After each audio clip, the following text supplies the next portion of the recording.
Mais tout d'abord Maël, cette affaire absolument sordide à Saint-Molf, c'est un hameau de Loire-Atlantique. Une femme d'une quarantaine d'années dit avoir été séquestrée pendant 5 ans dans une maison par 2 personnes, un octogénaire et une autre femme de 60 ans.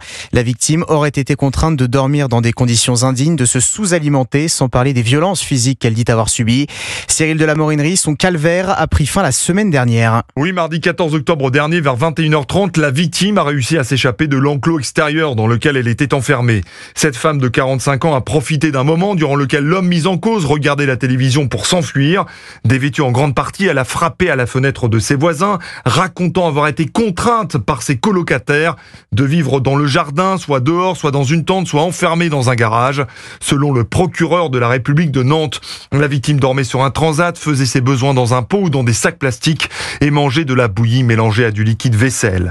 Le maire de Saint-Molf, Hubert Delorme, joint par Europe 1, est stupéfait. Je ne connaissais aucun des 3 occupants de cette maison. Aucune de ces personnes n'était sur la liste électorale de la commune. J'ai rencontré un certain nombre de voisins. Ils tombaient des nues, Je veux dire qu'ils passaient devant cette maison tous les jours. Ils suspectaient absolument pas qu'il puisse se passer quoi que ce soit à cet endroit-là, La victime s'est vue prescrire 30 jours d'incapacité totale de travail. Ces 2 bourreaux présumés ont été mis en examen pour séquestration avec torture ou acte de barbarie, un crime passible de la prison à perpétuité.